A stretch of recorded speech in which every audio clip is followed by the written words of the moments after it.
बिस्मिल्लाहिर्रहमानिर्रहीम। प्यारे दोस्तों, क्या आपके घर में कोई ऐसा फ़र्द है जो बहुत गुस्सा करता है, वालिदैन की बात नहीं मानता, बदतमीज़ी करता है, हर वक्त लड़ाई झगड़ा करता रहता है, या शोहर, बेटा, बेटी या घर का कोई फ़र्द सख्त मिजाज हो गया है? अगर ऐसा है तो आज की ये वीडियो आखिर तक ज़रूर देखें, क्योंकि आज मैं आपके साथ कुरान करीम की आयत पर मुश्तमिल एक रूहानी अमल शेयर करने जा रही हूँ, जिसे बाज़ अहले इल्म ने नरमी, इस्लाह और खैर की दुआ के तौर पर बयान किया है। याद रखें, दिलों को बदलने वाला सिर्फ अल्लाह ताला है। हम सिर्फ दुआ करते हैं, असर पैदा करना अल्लाह ताला का काम है। कुरान हमें क्या सिखाता है? प्यारे दोस्तों, कुरान करीम सरासर हिदायत है। सूरह फातिहा को कुरान पाक की सबसे अजीम सूरत कहा गया है। इसी सूरत में अल्लाह ताला ने हमें ये दुआ सिखाई है, इहदिनस सिरातल मुस्तकीम, यानी ए अल्लाह, हमें सीधा रास्ता दिखा। ये सिर्फ हमारे लिए ही नहीं, बल्कि हम अपने अहले खाना, औलाद और तमाम मुसलमानों के लिए भी हदायत की दुआ कर सकते हैं। ये अमल कैसे करें? अगर आप अपने किसी अजीज़ की इस्लाह और नरमी के लिए अल्लाह ताला से दुआ करना चाहते हैं, तो ये तरीका इख्तियार करें।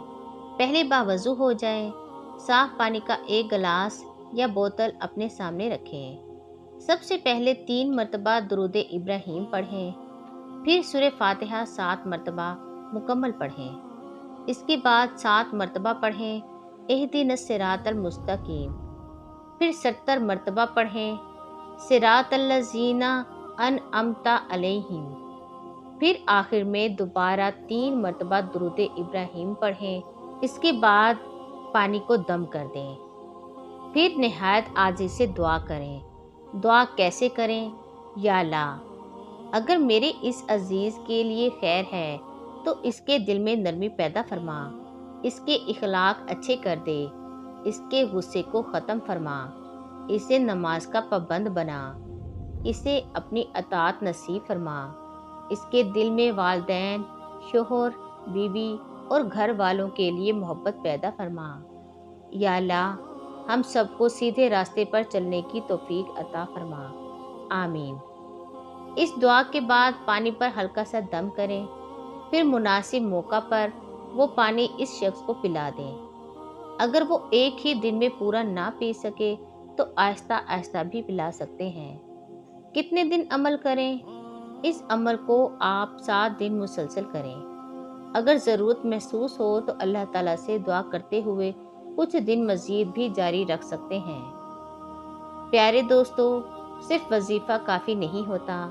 अगर घर में इखलाक बेहतर करना चाहते हैं तो गुस्से में बात ना करें, नरमी से समझाएं, अपने किरदार से मिसाल कायम करें, बच्चों के सामने नमाज पढ़ें, घर में कुरान की तलावत जारी रखें, रोज़ाना इस्तग़फ़ार करें, सदका दिया करें, क्योंकि दुआ के साथ अच्छा इखलाक भी बहुत ज़रूरी है।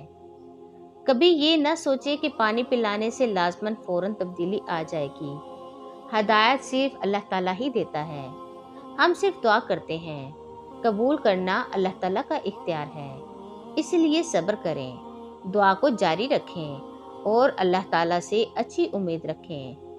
या अल्लाह, हमारे घरों में मोहब्बत पैदा फरमा, हमारे बच्चों की इस्लाह फरमा, हमारे शोहरों, बीवियों और वालिदैन के दिलों में नरमी पैदा फरमा। हम सबको कुरान पाक की हदायत पर चलने की तौफीक अता फरमा। हमारे घरों को सुकून, रहमत और बरकत का गहवारा बना दे। आमीन या रब्बिल आलमीन। अगर आपको ये वीडियो पसंद आई हो तो इसे ज़रूर लाइक करें, अपने दोस्तों और रिश्तेदारों के साथ शेयर करें और हमारे चैनल को सब्सक्राइब करना ना भूलें, ताकि आप तक ऐसे मज़ीद कुरान और सुन्नत की रोशनी में रूहानी और इस्लाही मौज़ूआत पहुँचते रहें। कमेंट में ज़रूर लिखें इहदिनस सिरातल मुस्तकीम। अल्लाह ताला हम सबको सीधे रास्ते पर चलने की तौफीक अता फरमाए। आमीन। अस्सलामु अलैकुम वरहमतुल्लाहि व बरकातहू।